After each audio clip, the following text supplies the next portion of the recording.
Jake Morrison stood in the center of the huge room and looked around at the alien faces staring back at him. The Galactic Council chamber was bigger than 10 football fields put together and filled with creatures from across the galaxy. Some had 6 arms, others had blue skin, and a few looked like giant insects. They all had one thing in common, though. They looked at humans like they were nothing special. Jake held his datapad tight in his hands. He had been Earth's voice in this place for 15 long years. Every day he came here to speak for his people, and every day these aliens treated humans like children who did not know better. Today was no different, but today felt worse somehow. "The Earth people want to help protect our space," Jake said into the microphone. His words echoed around the massive room. "Humans have good ideas about how to keep our world safe from pirates and raiders. We want to work together." The alien sitting on the high platform above him made a sound like glass breaking. Her name was Vex Thara, and she came from a world called Altair Prime. Her people looked like living crystals, and they thought they were better than everyone else. She had 6 eyes, and all of them showed that she did not like what Jake was saying. "The human request is denied," she said in her cold voice. "Your people are too young to understand such important matters. You are too quick to fight and too slow to think. The Council does not need your help." Jake felt his face get hot with anger, but he did not show it. In the viewing area above, he could see other humans watching. Captain Lisa Rodriguez sat with her arms crossed.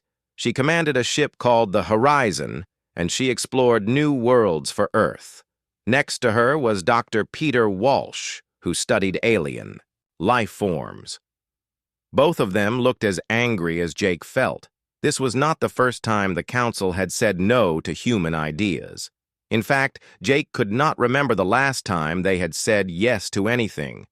Humans had created new medicines that saved millions of alien lives. Humans had built communication systems that let different worlds talk to each other faster than ever before. Humans had solved problems that these ancient aliens could not figure out for thousands of years. But none of that mattered to the Council. They saw humans as servants who should be happy just to be allowed in their space. The older alien races had been traveling between stars for thousands of years before humans even learned to make fire. They thought this made them wise, but Jake knew better. Age did not always mean wisdom. The Rigelian ambassador stood up next. His people looked like tall, thin humans, but with gray skin and big black eyes. "Perhaps the humans could help with cleaning duties instead," he said with a mean smile. "Or maybe they could carry messages between the real members of the Council." Other aliens laughed at this joke. The sound made Jake sick to his stomach. These creatures used human doctors when they got hurt. They used human engineers to fix their broken machines. They used human farmers to grow food on worlds they could not use themselves. But they still treated humans like they were nothing. Jake looked up at the viewing area again. This time he caught the eye of Commander Helen Brooks, who worked in the communication center. She gave him a small nod that the other aliens could not see. Jake nodded back. The message was clear and simple. It was time to start the plan. For months now, humans across the galaxy had been getting ready for this moment. They had been quiet about it and careful not to let the aliens know what they were thinking. Every human in an important job had been told what to do when the signal came. Every human family living on alien worlds had been given secret instructions. Every human ship captain knew where to go when the time was right. The aliens thought humans were just workers who would always do what they were told. They thought humans had nowhere else to go and no choice but to accept being treated badly. They were wrong about both things. Jake put his datapad in his bag and walked toward the exit. He did not say goodbye to any of the aliens. He did not make any threats or angry speeches. He just left quietly like he did every other day. But this time was different because this time he was never coming back. As he walked through the long hallway that led out of the council building, Jake thought about all the humans working across the galaxy at that very moment. They were doctors, saving lives on alien worlds. They were engineers keeping alien machines running. They were teachers helping alien children learn. They were farmers growing food that fed billions of alien mouths. Tomorrow, those aliens would wake up, and all of those humans would be gone. The aliens did not know it yet, but they were about to learn something very important. They were about to learn that the people they had been treating like servants were actually the ones keeping their whole civilization running. Jake smiled as he walked out into the alien sunlight. The real lesson was about to begin. Dr. Carlos Martinez noticed something strange while he was looking at his computer screen. Carlos ran the medical program that let human doctors work with alien doctors across 3 different parts of the galaxy. Every day, he checked the lists to see which doctors were working where and what they were doing. But today, the lists looked different. Human doctors all over the galaxy were asking to go back to Earth. They said they had family problems or needed time off work. A few requests, like this would be normal, but Carlos was seeing hundreds of them. Something was happening, and he needed to find out what. Carlos called his friend Amy Thompson, who worked on a space station called New Geneva. Amy was a lieutenant commander in Earth's Space Navy, and she kept track of all the people working in different jobs across human space. "Amy, I need to ask you something," Carlos said when she answered his call. "Are you seeing a lot of requests from humans wanting to go home?" Amy was quiet for a moment. Then she said, "Carlos, it's not just medical people. Engineers who work in the mines are going home. The people who grow food on alien worlds are going home. Even the ones who fix communication equipment are leaving. They all say they have personal reasons." Carlos felt worried. If all these humans left their jobs, at the same time the aliens would notice. Worse than that, important work would not get done. Aliens would get sick and have no one to help them. Machines would break and stay broken. Food would not grow and people would go hungry. But as Carlos thought about it more, he realized something. Maybe that was exactly what was supposed to happen on her ship called the Horizon. Captain Lisa Rodriguez watched the big cargo ships leave Altair Prime. To anyone watching it looked like normal supply runs. Ships came and went from alien worlds every day carrying food and equipment and people. But Lisa knew these ships were different. These ships were carrying human families away from alien worlds forever. Lisa had gotten her secret orders 3 days ago, just like every other human ship captain in the galaxy. The message was simple. Help any human who wanted to leave alien space and take them to the outer edge of the galaxy where humans had built new colonies. Do it quietly and do not let the aliens know what was really happening.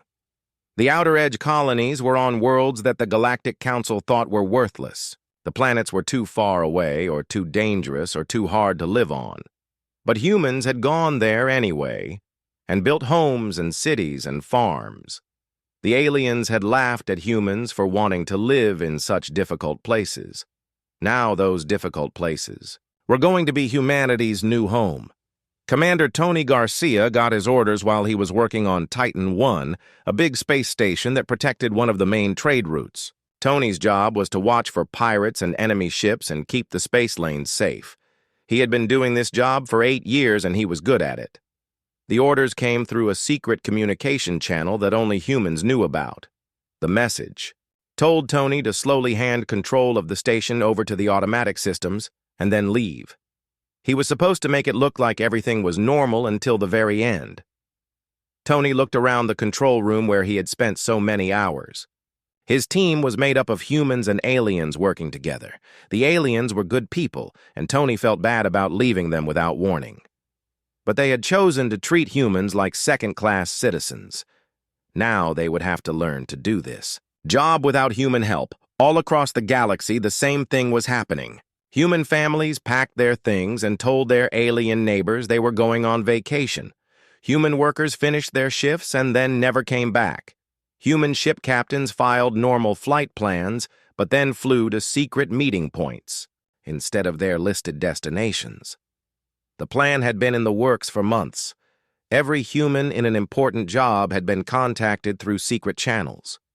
They were told to make lists of all the work they did and all the alien technology they helped to run. They were told to prepare their families for a long trip. Most importantly, they were told to keep everything secret until the signal came. Kevin Clark was one of the few humans left in the Galactic Council building. He was young and new to the diplomatic service. His job was to replace Jake Morrison as Earth's representative. But Kevin knew he would not be doing this job for very long. Kevin spent his days answering questions from confused aliens who wanted to know why so many humans were leaving. He told them it was just a coincidence and that new human workers would arrive soon to replace the ones who had left. This was a lie, but Kevin told it with a straight face. The truth was that no new human workers were coming. The humans who had left were never coming back, and soon Kevin would be leaving too. Dr. Sandra Hill sent her last message from the Galactic Research Institute where she had worked for 12 years. Sandra studied alien plants and had helped develop new crops that could grow on different types of worlds. Her work had fed millions of aliens and made her respected throughout the galaxy.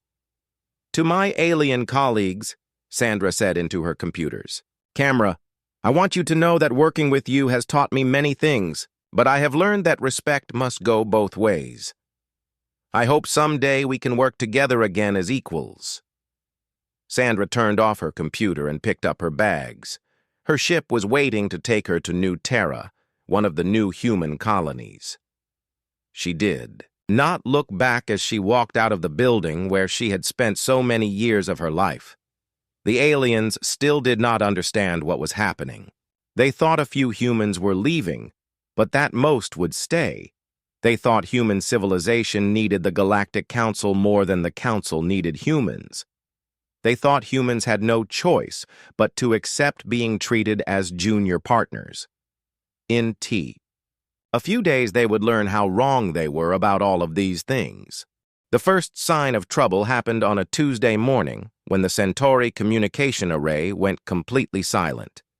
The array was a huge collection of dishes and transmitters that helped different worlds talk to each other across vast distances. It had been working perfectly for 20 years without any major problems. Kevin Clark was in his office at the Galactic Council building when the emergency call came in. He was the new human representative and he was supposed to know about these things. But Kevin had a secret. He was actually on the list to leave on the last transport ship off Centauri Prime. He just had to pretend everything was normal for a few more days. "Ambassador Clark," said the worried voice on the communication device, "we need human technicians to fix the Centauri array immediately. The whole communication network for this sector is down." Kevin put on his most serious voice and said, "I am sure this is just routine maintenance. Our technical teams will handle it soon." What Kevin did not tell them was that all the human technical teams were already gone, and he would be gone too in less than 6 hours. Within 1 week, strange things started happening all across the galaxy. The subspace relay network that connected distant worlds began having problems. Messages that should have taken minutes to send were taking hours or not arriving at all. Some worlds lost contact with their neighbors completely. Food production facilities on agricultural worlds stopped working when their automated systems started producing error messages that no one could understand. These systems had been designed and programmed by human engineers over many years. The aliens who used them every day had never bothered to learn how they actually worked. Mining operations in the asteroid belts came to a complete stop when their extraction equipment started behaving strangely. The mining robots would start their work normally, but then they would get confused and stop moving. The control systems showed error codes written in human computer language that the alien supervisors could not read. Dr. Sandra Hill was now living on New Terra, one of the independent human colonies. She decided to send one final message to her old workplace at the Galactic Research Institute. She wanted her former alien colleagues to understand what was really happening. "My friends," Sandra said as she recorded her message, "you always called us your adequate assistants and said we did simple support work. But the truth is that we were the ones who really understood your technology. We were the ones who made it work when it broke. We were the ones who improved it and made it better. Now you will have to learn to do these things yourselves. Counselor Zeftai of the Rigelian Consortium was having the worst month of his long political career.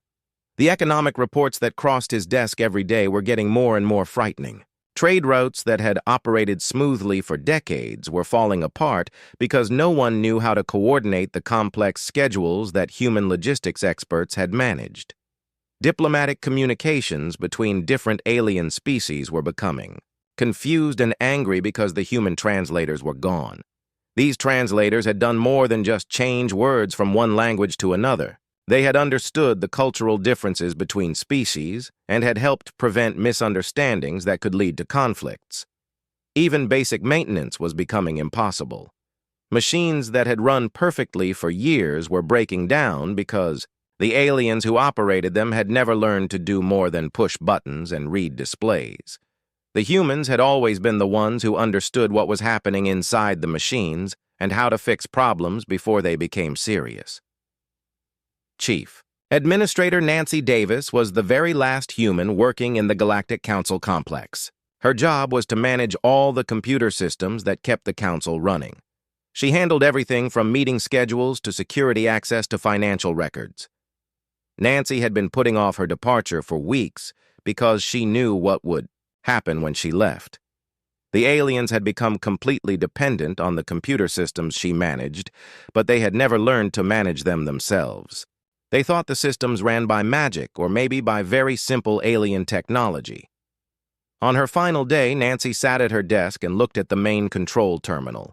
With a few keystrokes, she could delete all the administrative access codes that humans had created and maintained for decades.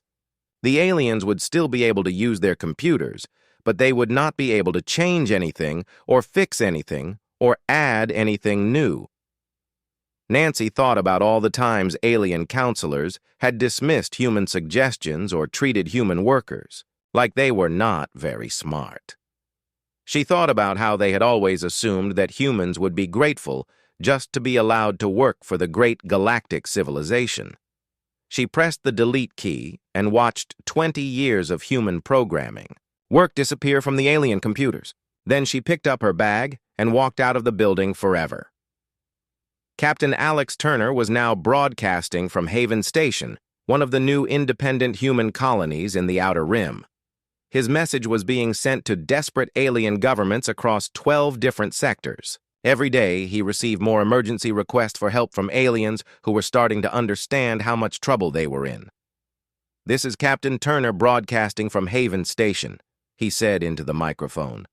"I want to remind all alien governments that Earth formally withdrew from all Galactic Council treaties 6 months ago. We are no longer required to provide emergency assistance or technical support. We are no longer bound by any of our previous agreements." The requests for help were getting more desperate every day. The Andorian Empire's space fleet was stuck in the Outer Rim because their navigation systems had failed and no one knew how to fix them. The Vegan Trade Federation was facing complete economic collapse because their trading computers were producing random numbers instead of accurate calculations.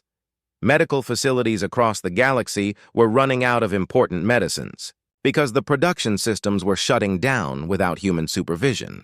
Transportation networks were failing as the complex scheduling systems became confused and started sending ships to the wrong destinations. Alex smiled as he read the latest batch of emergency messages. For decades, these aliens had insisted that humans were not smart enough or experienced enough to be real partners in galactic civilization. They had treated humans like useful servants who should be happy to do the boring technical work while the aliens made all the important decisions. Now those same aliens were learning what happened when the servants decided to quit. They were learning that the people they had dismissed as not very sophisticated were actually the ones who had been keeping their entire civilization running smoothly. Alex turned off his microphone and leaned back in his chair. Tomorrow there would be more emergency messages from more desperate aliens, but humans were no longer listening to alien emergencies. Humans were busy building their own future in their own space, where they could be treated with the respect they deserved. 6 months after the humans left, the galaxy was falling apart. What had started as small problems with computers and machines had grown into a disaster that affected every world and every species in Council space. The aliens were finally beginning to understand just how much they had depended on the humans they had treated so badly. The Andorian Empire's mighty space fleet was still stranded in the Outer Rim territories. Their ships floated helplessly in space because the navigation systems had completely failed. These systems had been upgraded and maintained by human technicians for over 30 years. The original alien engineers who had built the systems were long dead, and their knowledge had died with them. Admiral Kethvar of the Andorian fleet sent increasingly desperate messages to anyone who would listen.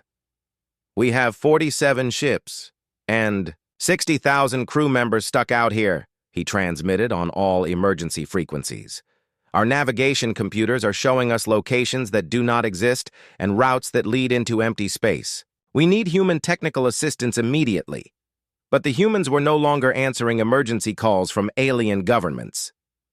Captain Alex Turner continued his daily broadcasts from Haven Station, reminding everyone that Earth had withdrawn from all treaties and agreements with the Galactic Council.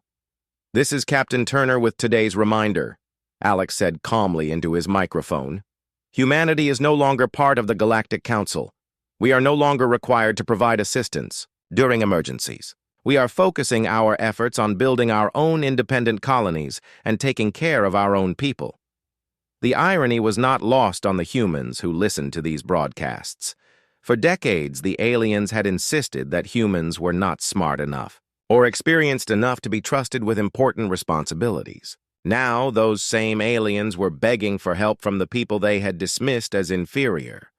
Former Admiral Kate Sullivan was now serving as Earth's Minister of Defense. She spent her days reading intelligence reports from across the galaxy, and what she saw both amazed and saddened her.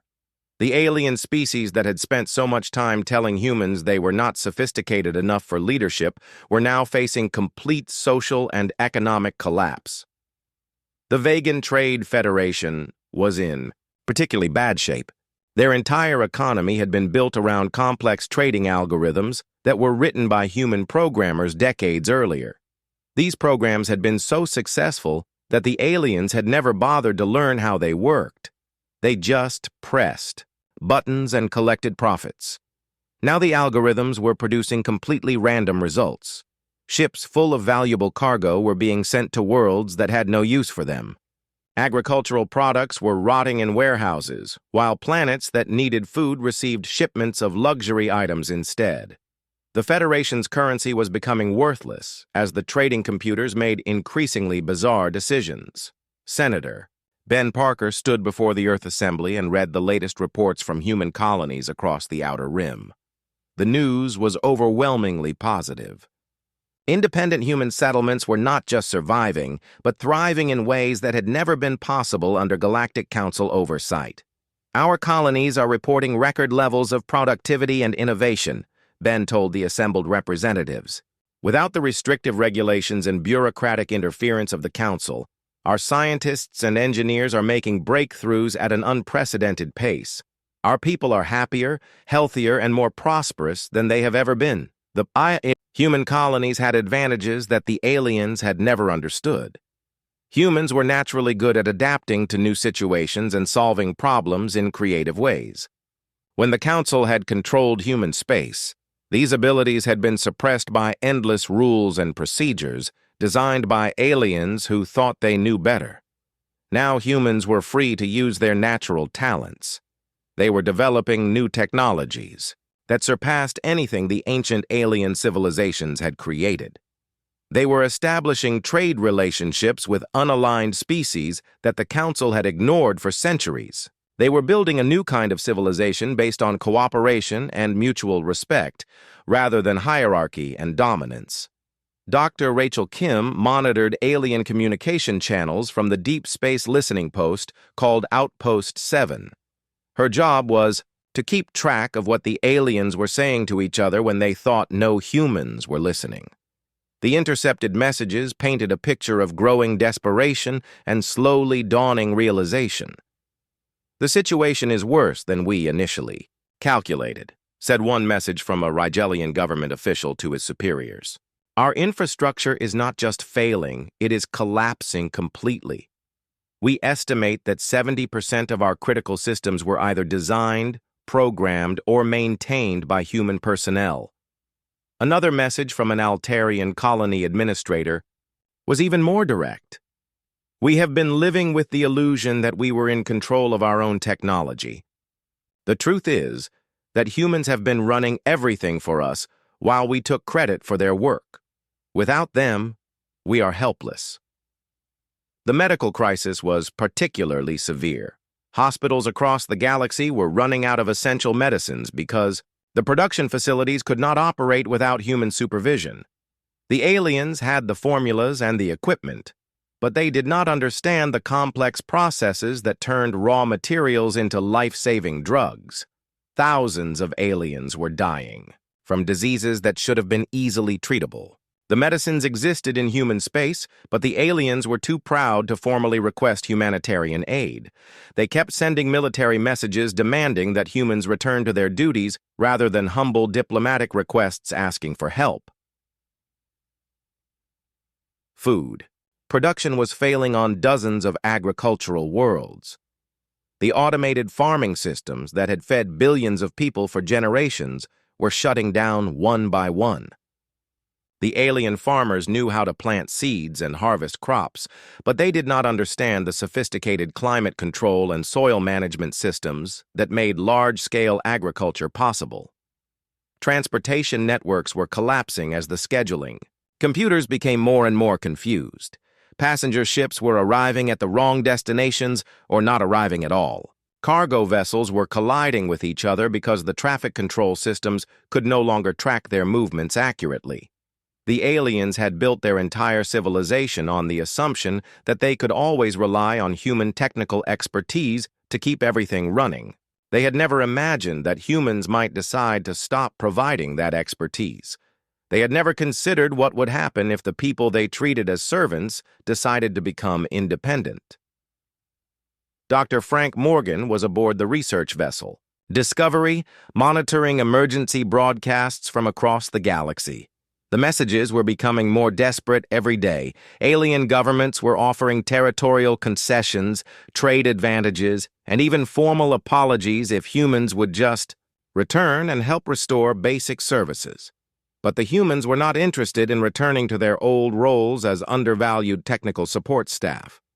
They had discovered that they could build their own civilization without alien interference, and they liked what they were building much better than what they had left behind.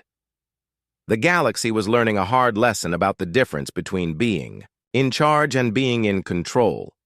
The aliens had always been in charge because they were older and more politically powerful. But humans had been in control because they were the ones who actually understood how to make things work. Now the aliens were discovering what happened when the people who really ran things decided to stop running them. The emergency session of the Galactic Council was unlike anything in its 10,000-year history. The great chamber that had once echoed with the confident voices of ancient civilizations, now filled with panic, anger, and desperate arguments. The aliens who had ruled the galaxy for so long were finally facing the truth about their situation. Chancellor Mordak of the Sirius Coalition slammed his tentacles against his speaking platform. His people looked like giant squids, and they had been part of the council since its beginning. They had always considered themselves superior to the younger species, especially humans. "How did we not see this coming?" Mordak demanded, his voice shaking with rage and fear. "Our entire infrastructure has collapsed. Our ships cannot navigate. Our computers do not work. Our people are dying because we cannot make the medicines they need." Counselor Vexthara sat quietly in her crystalline chair. She was the one who had rejected so many human proposals over the years. She was the one who had insisted that humans were too young and too primitive to be trusted with important responsibilities. Now she was reading reports that made her question Everything she thought she knew about galactic civilization. The reports were terrifying in their clarity. Human colonies were not just surviving without the Galactic Council. They were expanding and growing stronger every day. Humans were building new cities, developing new technologies, and establishing trade relationships with species that the Council had never even bothered to contact. More shocking was the realization that humans had not been the junior partners in galactic civilization that everyone had believed them to be. The evidence was overwhelming and undeniable. Humans had been the foundation that everything else was built on. "We have been fools," Vexithara said quietly, her crystal voice barely audible in the huge chamber. "We convinced ourselves that we were the teachers and they were the students. We believed we were the leaders and they were the followers. But we were wrong about everything." Ambassador Greg Williams had been studying the data for weeks from his position at the Tau Ceti Research Collective. Greg was one of the few humans who had chosen to stay in alien space, partly because he wanted to understand what was happening, and partly because he felt someone needed to witness the collapse. The data told an incredible story. Every major technological breakthrough of the past 50 years had involved human innovation. The faster-than-light communication systems that connected the galaxy, improved by human engineers. The medical treatments that had saved millions of alien lives, developed by human doctors.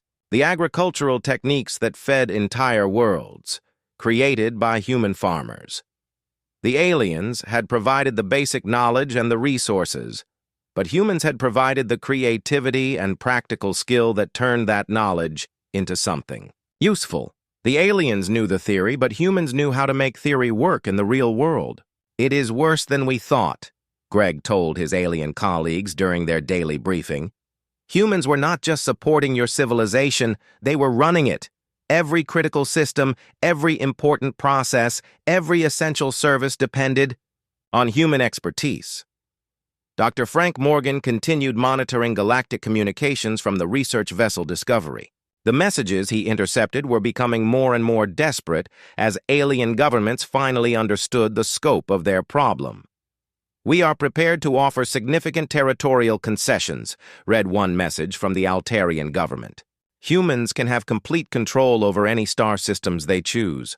We only ask that they return and help us restore basic services to our core worlds." Another message from the Rigelian Consortium was even more generous. "We will provide humans with full voting rights in the Council and equal representation in all decisions. We will formally apologize for past treatment and guarantee future respect. Please respond to our communications." But the humans were not responding to these offers. They were too busy building their own future to worry about fixing the aliens' mistakes. The Council's own historians were uncovering painful truths as they reviewed the official records. Every successful diplomatic resolution had benefited from human insight into cultural differences between species. Every crisis that had been avoided had involved human problem-solving abilities. Every period of peace and prosperity had coincided with increased human involvement in galactic affairs. The humans had been the glue that held galactic civilization together, and the aliens had been too arrogant to notice. The medical crisis was getting worse every day. Alien hospitals were closing because they could not produce the medicines their patients needed. The production facilities existed, and the raw materials were available, but no one understood the complex manufacturing processes that humans had developed and maintained. Food shortages were spreading across the galaxy as more agricultural worlds lost their ability to grow crops efficiently. The farming equipment was still there, but the sophisticated management systems that controlled everything from soil nutrition to weather modification were failing without human oversight. The economic collapse was accelerating as trade networks broke down. The Vegan Trade Federation was now offering to give humans 40% of all trade revenues if they would just return and fix the trading algorithms. The Federation's leaders had finally admitted that they had no idea how their own economic system actually worked. Transportation was becoming dangerous as traffic control systems failed throughout the galaxy. Ships were getting lost or colliding with each other because the navigation computers could no longer calculate safe routes. Several major space stations had been abandoned because they were no longer safe to approach. The social impact was just as severe as the technical problems. Alien populations were losing faith in their governments as basic services failed. Some worlds were experiencing riots and protests as people demanded answers about why their leaders had allowed their civilization to become so dependent on a species they had treated as inferiors. The younger alien species who had looked up to the council members were asking difficult questions. If the ancient civilizations were so wise and advanced, why had they allowed humans to gain so much control over critical systems? If humans were really as primitive as the council claimed, how had they managed to make themselves indispensable? The truth was becoming impossible to ignore or deny. The Galactic Council had built their entire civilization on human labor and human innovation while convincing themselves that they were still in control. They had taken credit for human achievements while treating humans as second-class citizens. Now, the humans were gone, and the aliens were discovering that they had never really understood their own technology. They had been passengers in their own civilization, while humans had been the ones actually driving. The most painful realization was that humans had not left because they were angry or vindictive. They had left because they had simply outgrown the need for alien approval. They had built their own space stations and their own colonies and their own future. They no longer needed the Galactic Council for anything. The aliens had spent so much time telling humans they were not good enough, that they had failed to notice when humans became better than them. 1 year after the Great Departure, Ambassador Jake Morrison received his final communication from the Galactic Council. He was sitting in his new office on Luna Station, which had become humanity's capital for dealing with other species. The message had come through one of the few neutral alien species that still maintained diplomatic relations with both humans and the Council. Jake read the message slowly and carefully. The Galactic Council was formally requesting a meeting to discuss the restoration of human-alien relations. They were offering things that would have seemed impossible just 2 years earlier: equal representation in all Council decisions, territorial autonomy for human space, and a formal apology for past treatment. They want to give us 3 full seats on the Security Council, Jake said as he read the message aloud during a secure video conference with Earth's leadership. They are offering us complete control over our territories with no interference from Council regulations. They want to give us 40% of all trade revenue from the inner systems. Admiral Lisa Rodriguez was now the commander of the independent human fleet. She had built that fleet from nothing using ships and crews that had left alien space during the Great Departure. Her fleet was stronger and more advanced than anything the aliens had ever seen because human engineers had been free to innovate without alien bureaucracy slowing them down. "What do they want in return?" Lisa asked, though she already knew the answer. "They want us to come back," Jake replied. "They want us to return to our old positions and help them rebuild their infrastructure. They want our doctors to go back to their hospitals and our engineers to fix their machines and our programmers to repair their computers." President Sarah Johnson was participating in the conference from her office in the new Earth capital. She had been elected on a platform of human independence and prosperity. Under her leadership, human colonies had grown from struggling settlements to thriving worlds that were the envy of the galaxy. "Our colonies are completely self-sufficient now," Sarah said thoughtfully. "Our technology is advancing faster than it ever did under Council oversight. Our people are happier and more prosperous than they have ever been in our history. Why would we want to go back to being treated as second-class citizens?" Director of Colonial Affairs Matt Baker had the numbers that told the real story. "We now have 47 independent human colonies across the Outer Rim territories. Our population has grown by 30% in just 1 year. Our economic output has doubled. Our scientific research is producing breakthroughs that the Council never thought possible. The human colonies had advantages that the aliens still did not understand. Humans worked well together when they were treated as equals. They were naturally creative, and adaptable. They could solve problems that had puzzled alien civilizations for thousands of years. Most importantly, humans had learned from their experience with the Galactic Council. They had built their new civilization on principles of cooperation and mutual respect rather than hierarchy and dominance. Every human colony had an equal voice in decisions that affected them all. General Chris Thompson commanded the military forces that protected human space. His job had turned out to be much easier than expected because very few aliens were willing to challenge human independence militarily. The aliens had their own problems to worry about, and they knew that humans had become very good at defending themselves. "The galaxy is big enough for everyone," Chris said during the conference. "We do not want to conquer alien space or rule over alien species. We just want to be left alone to build our own future in our own way."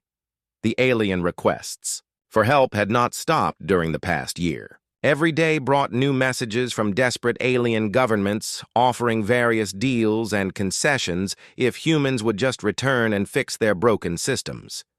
But the offers always came with conditions and limitations that showed the aliens still did not understand what humans really wanted.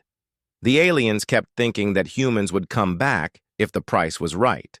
They offered money, territory, political power, and even formal apologies. But they never offered the one thing that humans actually wanted: genuine respect and equal treatment. Jake looked at the formal diplomatic response that Earth's government had prepared. It was polite and professional, but also completely final. The message was simple and clear. Humanity was no longer interested in being part of the Galactic Council's civilization. "Send them our standard diplomatic reply," President Johnson decided. "Thank them for their communication and inform them that humanity is focused on developing our own territories and taking care of our own people. Tell them we remain open to future discussions between equal sovereign powers." The response that went back to the Galactic Council was exactly what Jake had expected. "Humanity appreciates the Galactic Council's communication. We are currently focused on the development of our own territories and the welfare of our people. We remain open to future diplomatic relations between equals." There were no threats in the message. There were no demands or ultimatums. There was no anger or bitterness. There was just polite professional disinterest. The humans had moved on, and they were not looking back. In the years that followed, the Galactic Council would slowly and painfully rebuild their civilization. They would learn to operate their own technology and manage their own systems. Some alien species would eventually establish good relationships with human colonies based on mutual respect and equal treatment. Other aliens would maintain their distance and their pride. They would rebuild their worlds without human help and convince themselves that they were better off without humanity. They would teach their children that humans had been useful servants who had gotten too proud and needed to be taught their place. But across the galaxy, whenever young aliens learned about the Great Silence, they would also learn about the Day. An entire species had taught the universe that being underestimated was sometimes the most powerful advantage of all. The humans had left quietly, without fanfare or dramatic speeches. They had not declared war or made threats or demanded anything from anyone. They had simply walked away from a situation that was not working for them and built something better for themselves. Their silence had spoken louder than any words could have. Their absence had taught lessons that their presence never could have. Their independence had shown the galaxy what was possible when people were treated with the respect they deserved. The aliens had learned too late that the people they had dismissed as adequate assistants were actually the ones who had been keeping their entire civilization running. By the time they realized their mistake, those people were gone, and they were never coming back. In the end, the galaxy had learned to listen, but the humans were no longer interested in what it had to say.